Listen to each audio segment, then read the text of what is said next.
All right, here with Conversations with Keith. Continuing on, we have a special guest in the Falmouth today, running for governor of Kentucky in the Democrat primary, Rocky Adkins. You're presently the House Minority Leader, I'm the correct? House Minority Leader, and 13 and a half years before that, I was the House Majority Leader. Okay. Sure was. Real quickly, tell them kind of what that position is, what that entails. Well, House Minority Leader, of course, is the Democrat leader in the House. It's the position that basically is over a caucus, working with both sides, Democrats and Republicans.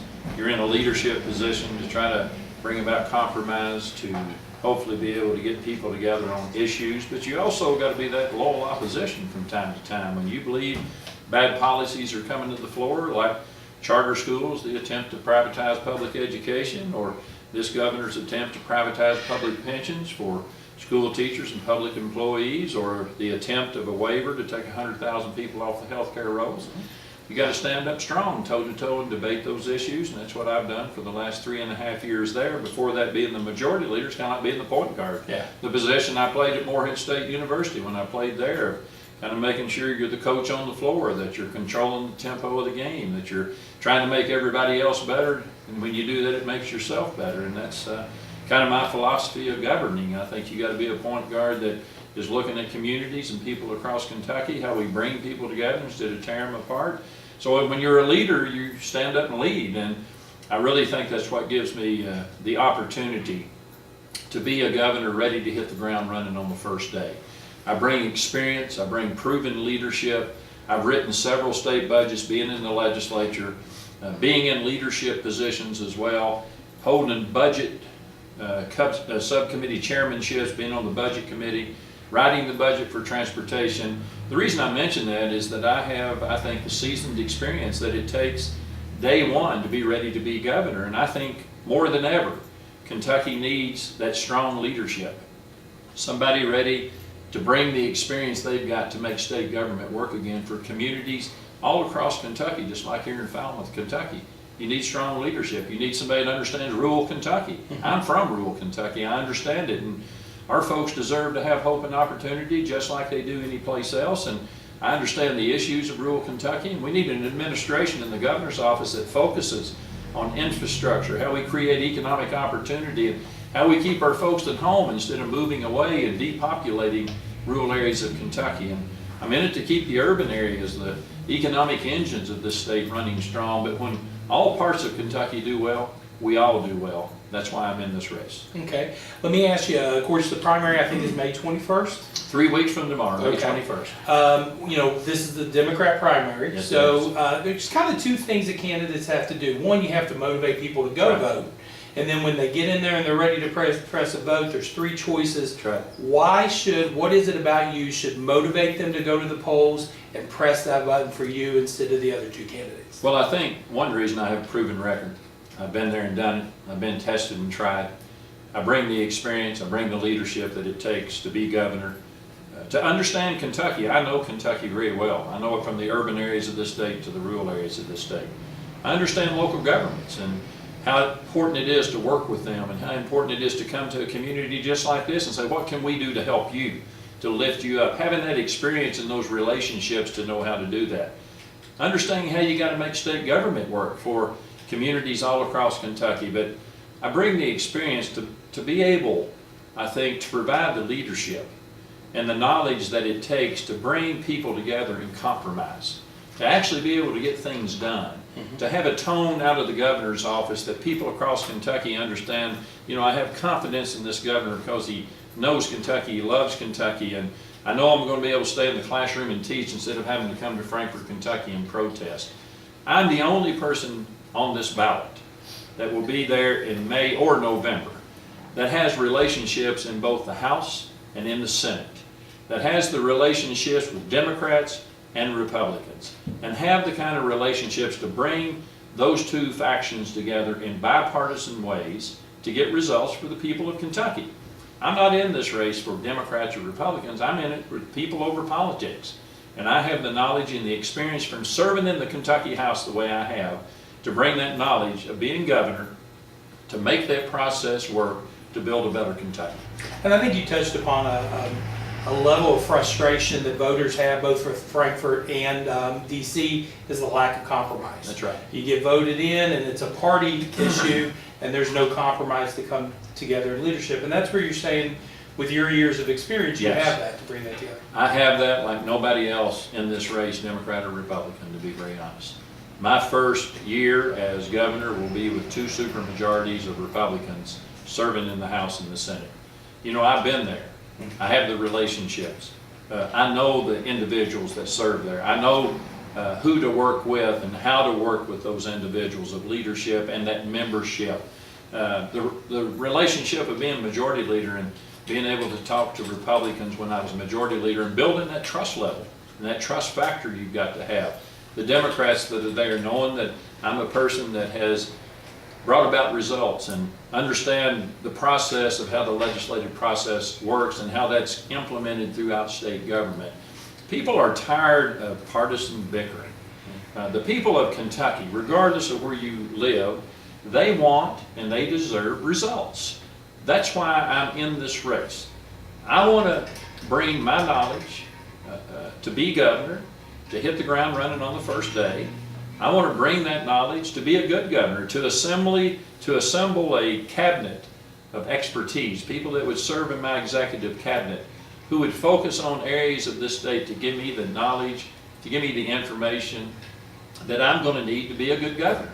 As I mentioned, that point guard position, you know, it's my job to make everybody else better, but for me to be as good as I want to be and the people of Kentucky expect me to be, I've got to have that expertise around me to make sure that that happens, whether it's in public education or transportation or economic development or health and human services. You know, I stand here today as a 24-year cancer survivor. You know, when I talk about the importance of quality health care and what that means to Kentucky, I understand it. If I had not had that access to quality public health insurance, health care, I wouldn't be here today. So the governor offering a waiver to take 100,000 people off the health care rolls is not the right approach.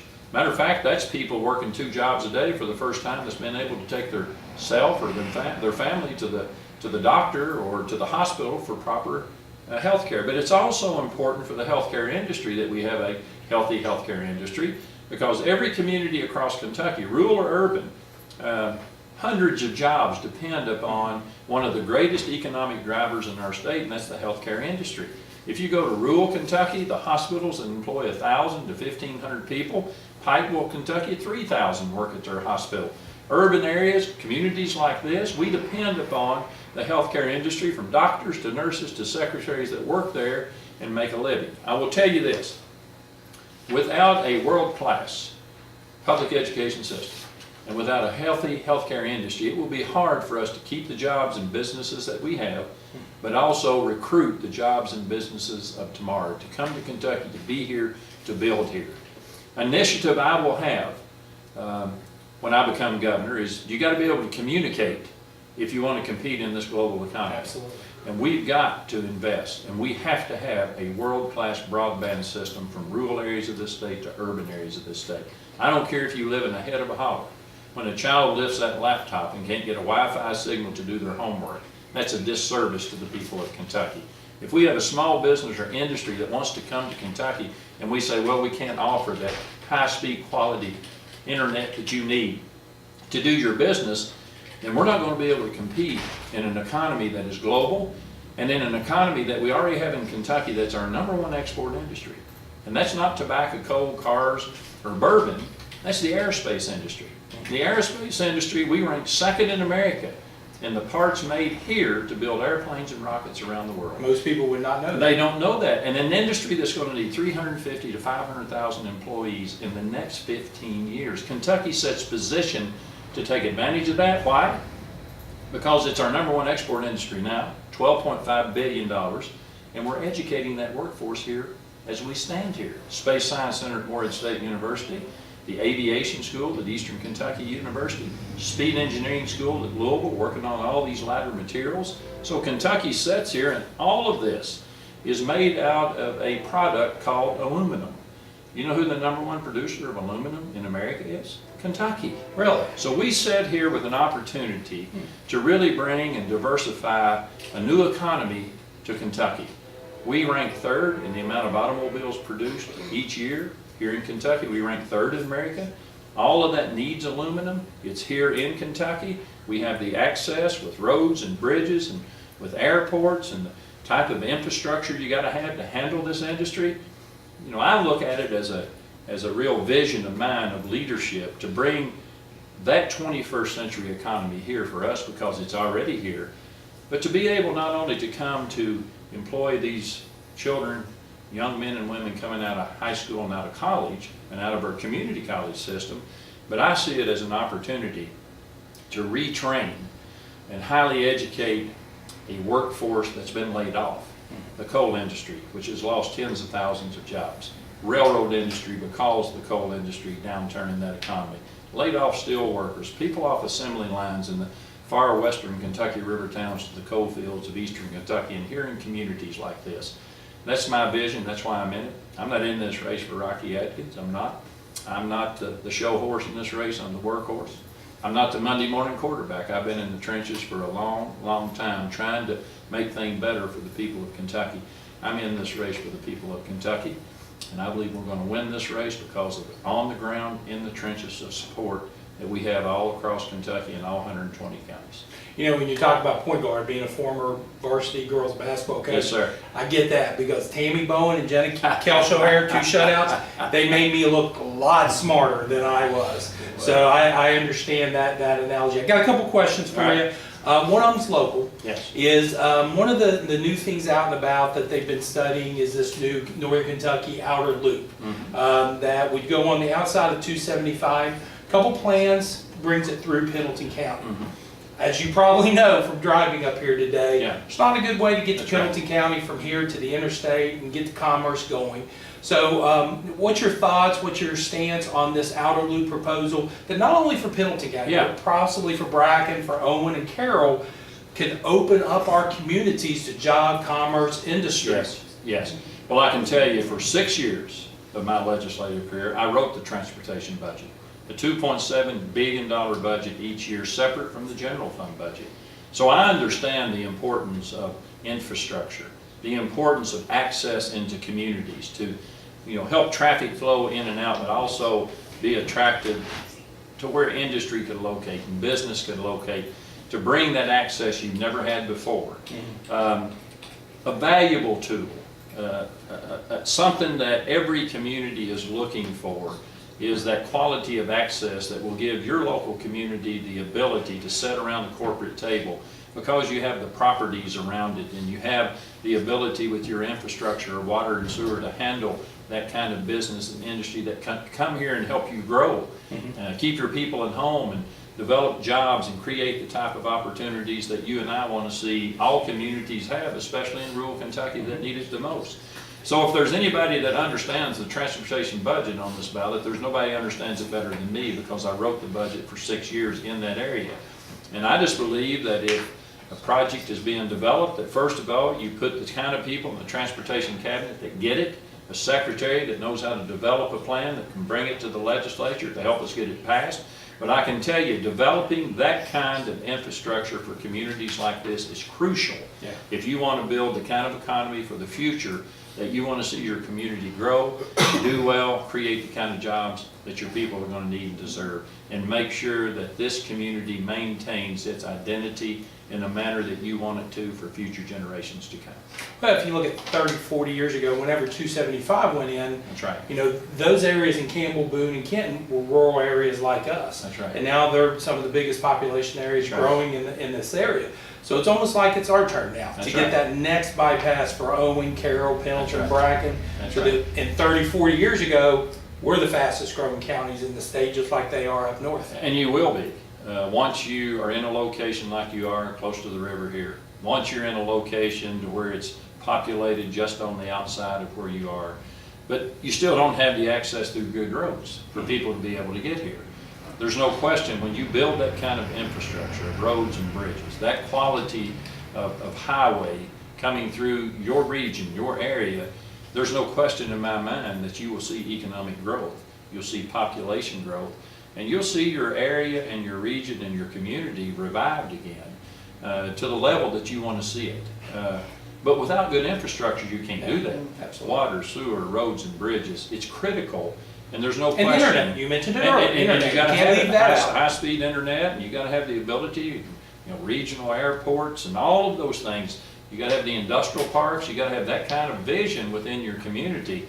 But if that kind of infrastructure is built, a loop, highways, bridges of that magnitude, there is no question. That's what we have to do. Matter of fact, an initiative when I'm elected governor will be surrounded a lot around infrastructure, of how we rebuild some of the old infrastructure we have of water and sewer, but how we maintain the system of transportation that we have, and we look at critical projects like this that can help bring economic growth to regions and areas that need it the most. And this is one of those areas. Okay. One of the things we've not touched upon is the drug crisis. It's across the whole nation. People, every small community wants to say, oh, ours is so bad, but that's everywhere. What would we see underneath your administration that is a way, a method that you're attacking this problem that's going on? Well, I've already proven some of my work in the Kentucky General Assembly. I'm not just talking the talk, I've walked the walk. We've passed legislation that really is a fine line. On one side of that line, you have to be tough on crime and get people off the street that are pushing drugs in your community, bringing drugs into your community. But you got to have some compassion on the other side of the line, to where you're offering good individuals, people of our community, our friends, our family, our neighbors, who for some reason have got the sickness of addiction. And it goes from rural communities to urban communities. It's not defined to one region of Kentucky. I would even label it as a crisis, not only in Kentucky, but across America, to be very honest with you. And it has to be a priority, and will be a priority of my administration. Some of the work that we've already done is along the lines of building more treatment beds, putting money in the budget to help get money to individuals that can't afford to go to treatment, and helping them through those treatments. My administration would be coming to local communities to see what's being done on the ground already within the community, with whether it be faith-based or whether it be private companies here that are working within that area of expertise that I would want to talk to, and to get their feedback on what's working, what's not working, how we get into our jails and to our prisons with some of these programs we need to help folks with addiction, which a lot of them are there because of that. How we can work better with the court system, of how we can make sure we're getting people not locked up behind bars, but how are we getting them into treatment? And how do we build more treatment facilities, to be very honest, both private and public, because we need that. So this issue of this opioid crisis, this addiction sickness, look, it's affected my family, it's affected my friends, it's affected families across Kentucky. If you're an individual that's able to say, oh, I've never been affected with this, it's not a problem, then let me tell you, you've been one blessed soul, is all I can say. Because it is an issue that's affecting really, really good people in our communities that were raised in really, really good families. All these people are not bad people. These are our brothers and our sisters and our neighbors and people throughout our community that we've known, and the overdose of death from overdose is just sickening. It really is, and it's hurtful.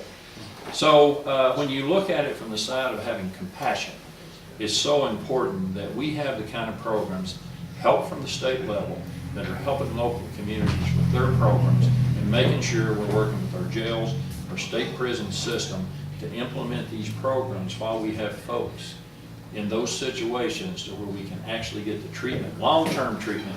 Long-term treatment's what works. Into those kind of situations, to get them back to be productive citizens again. That's what I'm committed to, because it has to be a top priority to make sure we don't lose a generation of people. It's funny, you talk about earlier about the choice between getting treatment or going into a system. Actually, our top story on our page for tomorrow is about a new program that we have, that when somebody has that possession, there's a program there that they can choose rehab or arrest, one or the other. And that's exactly what you're talking about there, that they have to make that decision. You mentioned about there being good people. I taught alternative school for 8 years. And people, when they heard that, they go, oh, you got the bad kids. And I would say, no, I had kids who made a bad choice. Did you ever make a bad choice when you were a teenager? And they immediately were like, Well, okay. That's my, right. my kids just got caught. That's you, right. you didn't get caught. Well, One more question I have, and it seems like you can't talk to a politician these days without pension coming up. Yes. Rumors out there that maybe sometime between this now and the election that there might be a special session being called. The last special session, nothing came out of really. There was a bill that came out of this general session that helped the health departments and those kind of quasi-legal government agencies that Yes. I really don't understand, but the governor vetoed it. Yes. And my understanding, come July 1st, the health departments and stuff are going to be in bad shape. Yes. One, do you support a special session to try to tackle this before the General Assembly?